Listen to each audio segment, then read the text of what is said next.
el capítulo 20 y vamos a leer del versículo 20 al 28 y lo vamos a leer de forma alternada. Yo leo uno y usted lee el otro, ¿ya? Mateo 20, del verso 20 al 28.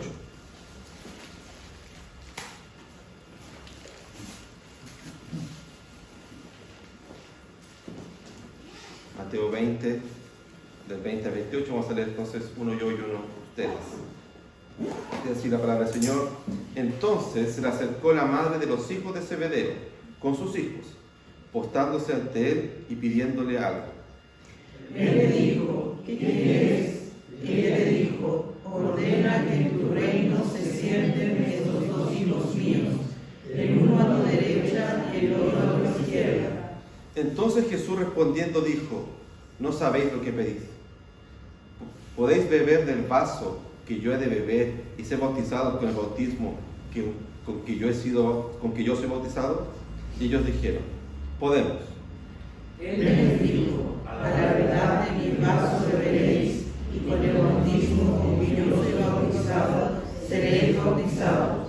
Pero el sentaros a mi derecha y a mi izquierda no es mío darlo, sino a aquellos para quienes está preparado mi palabra. Cuando los 10 oyeron esto, se enojaron contra los dos hermanos. Entonces Jesús, llamándolos, dijo, sabéis que los gobernantes se enseñan a ellas, y los que son grandes ejercen sobre ellas potestad. Mas entre vosotros no será así, sino que el que quiera hacerse grande entre vosotros será vuestro servidor. Y el que quiera ser el primero entre vosotros será vuestro siervo. Todos juntos. Como el Hijo del Hombre no vino para ser servido, sino para servir y para dar su vida en rescate por muchos. Amén. Oremos. Dios bendito, Padre amado, te alabamos y te damos gracias por este tiempo y por poder tener la bendición de poder estar aquí reunidos para escuchar tu voz. Padre, no hay mayor privilegio que poder escuchar tu voz, que poder escuchar en nuestros corazones el susurro de tu palabra. Te rogamos, Señor, que tú nos bendigas y que esa tu palabra nos aliente y nos anime a vivir una vida para tu gloria. Te rogamos para el nombre de Jesús. Amén. Amén. Este texto es bien interesante y nos muestra que había un programa que se llamaba, o que se llama, no sé si es verdad, siempre hay un chileno, ¿no? Y en pueblos raros, y yo creo que los hijos de Zebedeo, Juan y Jacob, eran chilenos, porque eran muy polleros. Su mamá les va a hablar con Jesús. Ellos no hablaron con Jesús, fue la mamá. Le pidieron a la mamá que hablara por ellos, cosa que todos hemos hecho alguna vez, ¿no? Mamá, por favor, habla con ella siempre nosotros mandamos a nuestra mamá al frente para escondernos, ¿no? Yo creo que ellos todos eran chilenos y llamaron a la mamá a hablar con Jesús. Y la cosa rara es que manda a su mamá a hablar con Jesús y la mamá les dice, mira, en el reino de los cielos, que se sienten al lado tuyo, pidiendo privilegios. Y Jesús se enoja, ¿no?, con eso, obvio. Primero porque no fueron ellos los capaces de hablar con Jesús, sino que fue la mamá de ellos. Los hijos de Zebedeo después son también conocidos como los hijos del trueno. Eran muy mal carácter, eran muy enojones. Juan era pequeño, de hecho Juan, cuando es discípulo de Jesús, no tiene más de 15, 16 años. Es el más joven de todos, y es el más odioso de todos, parece. Y es el que muere al último, es el que muere en Patmos en el exilio. Son hombres que ya son adultos para la época y que están pidiéndole a la mamá que hable por ellos, para que ellos tengan un privilegio, sentarse cerca de Jesús. Y la respuesta de Jesús es maravillosa porque Jesús va a responderles acerca de la importancia del servicio. Y les va a decir que ninguno es más importante que otro. A tal punto que el que crea que es más importante que el otro, ese va a venir a ser servidor del otro. Entonces es interesante porque en nuestra mente la idea está que hemos venido a ser servidos.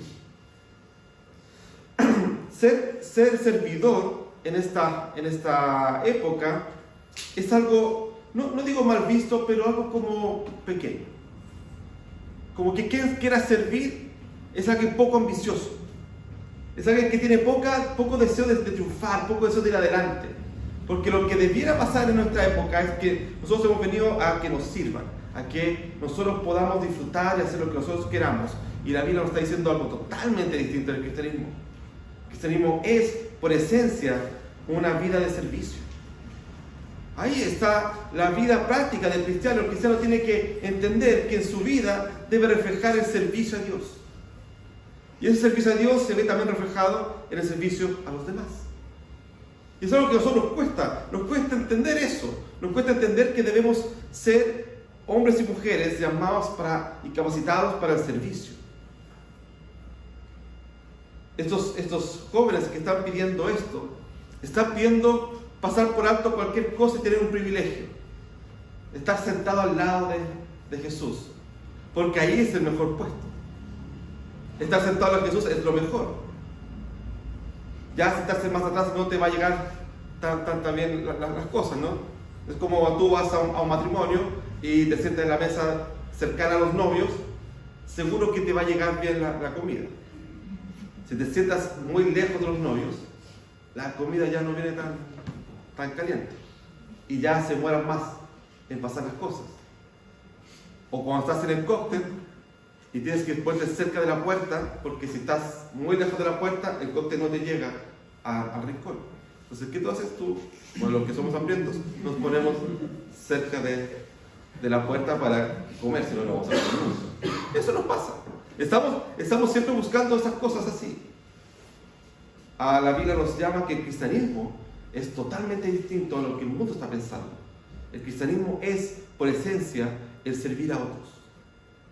En tu corazón y en mi corazón tiene que haber el deseo ferviente de poder servir a los hermanos. Y eso es lo que los hermanos Juan y Jacobo no entendían, que ellos eran llamados a servir. Interesantemente, después sí van a entender eso. Después, cuando Jesús muere, cuando Jesús resucita y está con ellos 40 días, ellos comprenden que son llamados a servir.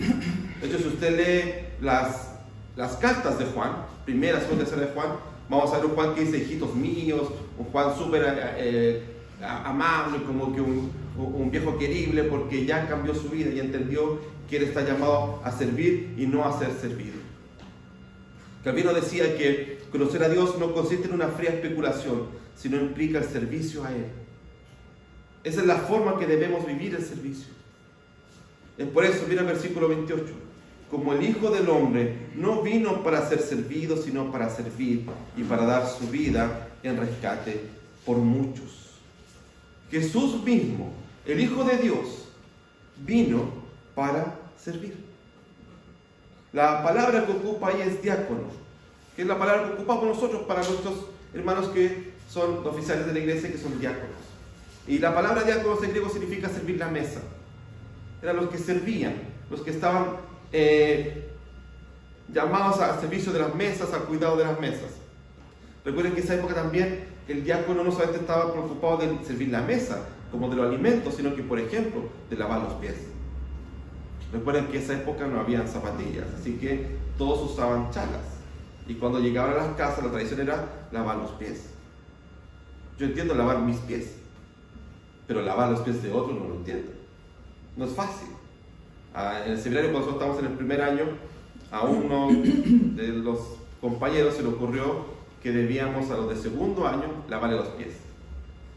Fue una propuesta que él hizo y que solamente él cumplió, porque nosotros no hicimos eso. Esa es tu idea, hazla tú.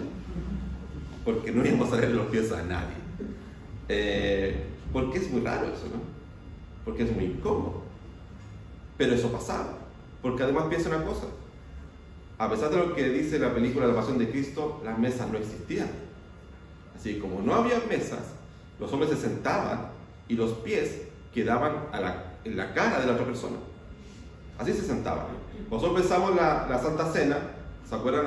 Nosotros pensamos una imagen, ¿no? La imagen del Código Da Vinci, ¿no? Todos sentados frente a la pintura. Y no era así, se sentaban en círculos, pero además los pies quedaban en la cara de la otra persona. Así que imagínate a alguien con los pies no muy limpios, le quedaba en la cara de esa persona y ahí comía. No tenía ninguna, no era muy limpio en la época, pero sí se hacía. Entonces, ¿qué hacían los diáconos? Lavaban los pies, para que no hubiera esa dificultad. Entonces, piensa cuando estamos pensando acerca del diaconado, Jesús viene como diácono. Jesús viene a servir. Y Jesús mismo lavó los pies de sus discípulos. Él sí hizo eso. Sus discípulos decían, no lo hagas. Y él dice, sí, yo vengo aquí. Yo vengo a servir. Así que, si Jesús, nuestro Señor, viene a eso, lo primero que nosotros tenemos que entender entonces es que debemos seguir el ejemplo de Jesús en el servicio. Como el Hijo del Hombre no vino para ser servido. Interesante que Jesús viene con una actitud diaconal. Jesús no viene a sentarse en las mesas en el primer lugar. Jesús no viene a que la gente se arrodille ante Él y la gente lo aclame y lo proclame como el Rey y Salvador. Él viene a servirnos. Él viene a cuidarnos. Por eso es que sus milagros, sus milagros, si ustedes ven, son muy prácticos. Tenían hambre, ¿qué hizo? Multiplicó los panes y los peces. Había alguien que estaba ciego, ¿qué hizo? Le dio la vista. Cuando a alguien le daba la vista, era recuperar toda su vida. Cuando sanó a los leprosos, era reinsertar a los leprosos a la sociedad. Los leprosos estaban lejos de la sociedad y por tanto estaban lejos de la vida espiritual. Nadie, no iba ningún fariseo, iba a predicarles. Ellos estaban solos. Y Jesús, cuando los sana, los reinserta en la vida espiritual. Ellos vuelven al templo. Ellos vuelven a hacer la práctica cristiana, la práctica judía. Ellos vuelven a vivir en el mundo espiritual. Jesús se dedica a cuidar de aquellos que están sufriendo. Es por eso que nos miraba con compasión y decía, esas como ovejas sin pastor. El pastor Mariano Ávila escribía, Jesús no catalogaba a las personas según sus etiquetas, sino supo ser amigo de publicanos y de pecadores, porque reconocía, respetaba y trataba a cada ser humano como criaturas a la imagen de Dios, y por lo tanto, revestidos de esta enorme dignidad y con una profunda necesidad de liberación y redención. Todos somos creados a la imagen de Dios, creyentes y no creyentes. Así que debemos servir a aquellos que han sido creados a la imagen de Dios. Y eso también nos cuesta, porque nosotros somos una sociedad que hemos sido creadas sobre el pensamiento individualista. Así que, con suerte, cuida más a los nuestros. Pero con suerte hacemos eso. Pero ya con aquellos que no tenemos relación, ya cada uno se rasca con su propia suerte. Jesús viene a servir a hombres y mujeres que nunca creyeron en Él. Si tú lees el Evangelio de Lucas, vas a ver que hay muchos milagros, hay muchas sanaciones de hombres y mujeres que nunca creyeron en Jesús. Es más, algunos, como el Jesús decía, vienen por los panes y los peces. Vienen, comen, son sanados, tienen los milagros, fue un gusto, nos vemos y se van. Así mucha gente hizo. Y Jesús no dijo, hicieron eso, más lepra. Sino que le faltaba la pierna le van a faltar dos, castigar. No es eso.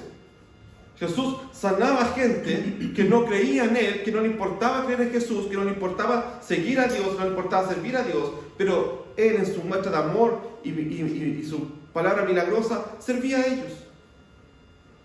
No buscaba un interés.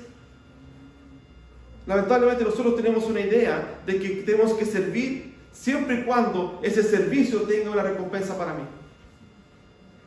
Y no es así. Fíjate en el caso del yugo desigual. ¿Por qué Dios es tan duro con el yugo desigual? Porque hay uno de los dos que no ama. Porque la Biblia dice que solamente el que conoce a Dios, Él conoce el amor.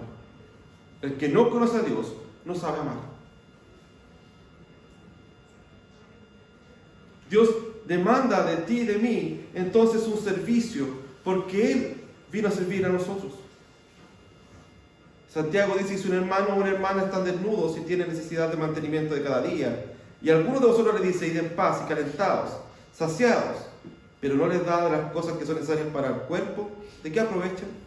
Así también la fe, si no tiene obras, es muerta en sí misma.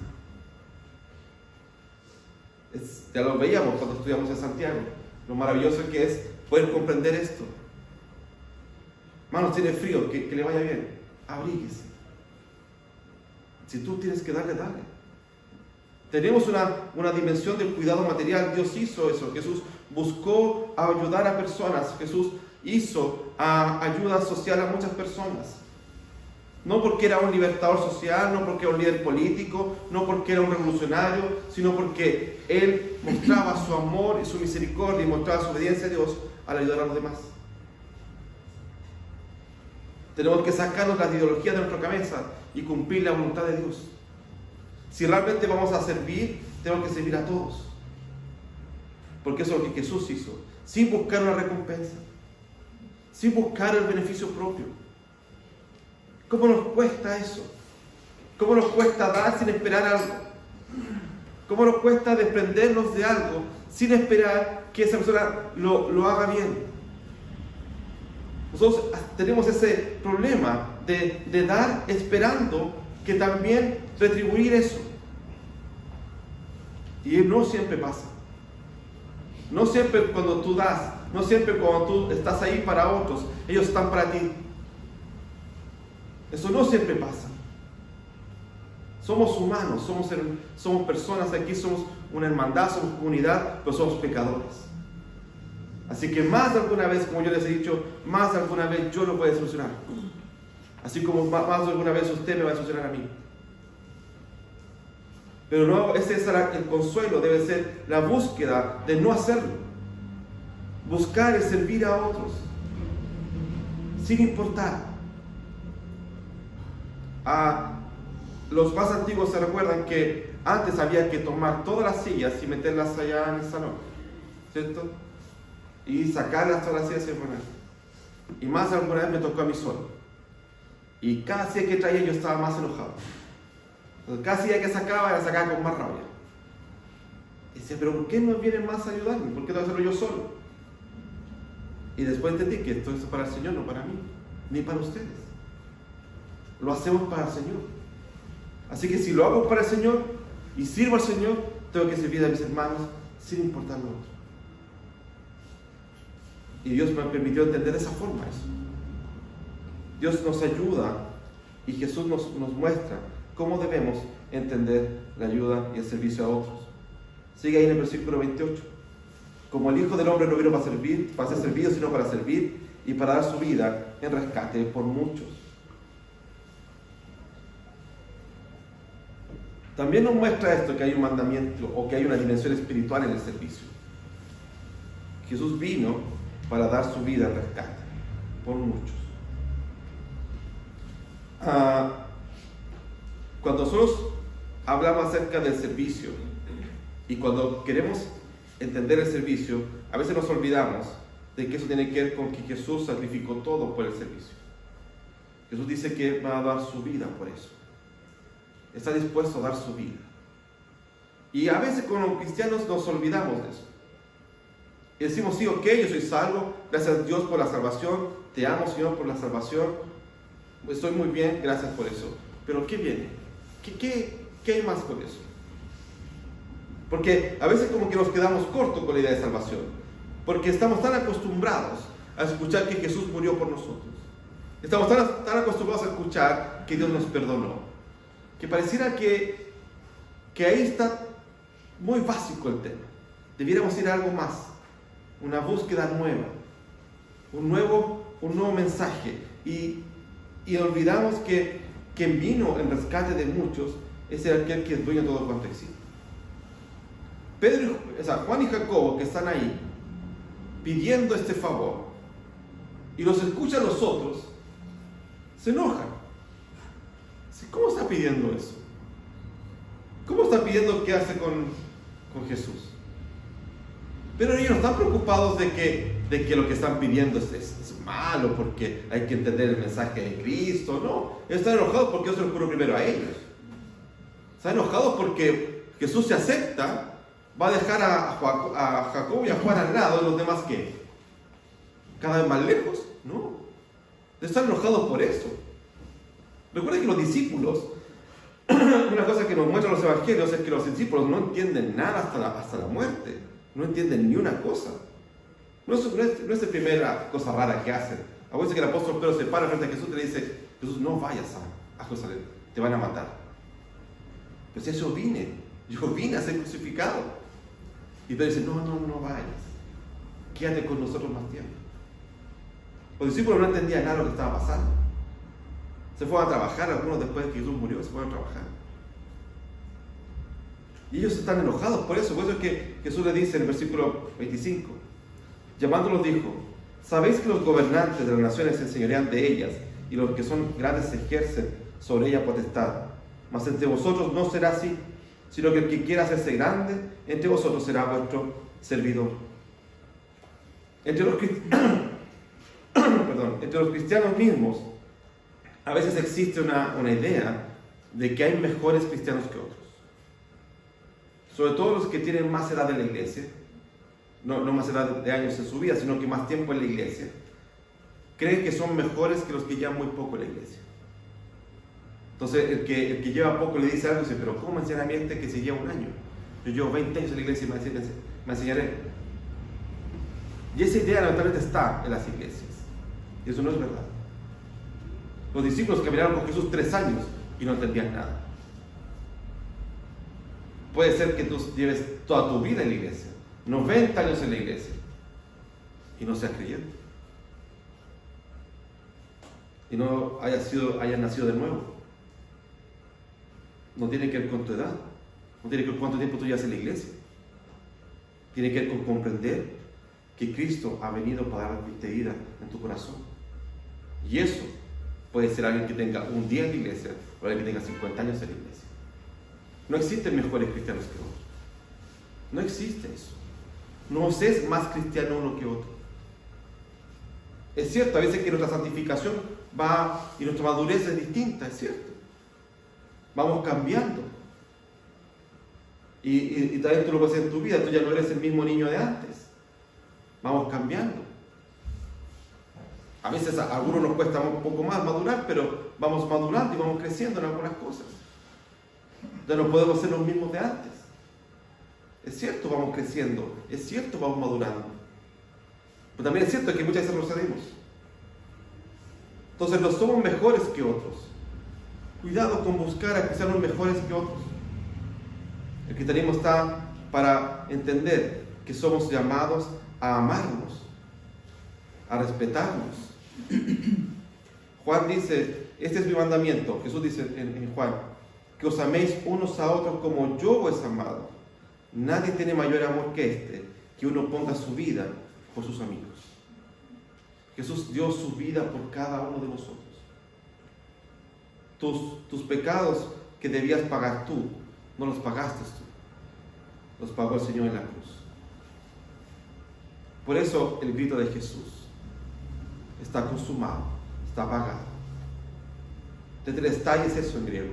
Está pagado, ya no hay ninguna deuda. Está todo consumado. Yo he pagado todos tus pecados, toda tu maldad, toda tu rebeldía delante de Dios ha sido pagada en la cruz. Si Jesús, que es nuestro ejemplo a seguir, vino y dio su vida por hombres y mujeres pecadores, hombres y mujeres rebeldes, que la misma Biblia nos trata de hombres y mujeres delincuentes y apartados de Dios, Él vino a dar la vida por nosotros.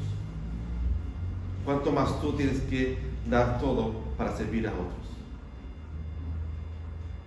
Así que según tengamos oportunidad, dice Gálatas, hagamos bien a todos y mayormente a los de la familia de la fe. El texto es importante porque dice mayormente. Hay un cuidado hacia la iglesia.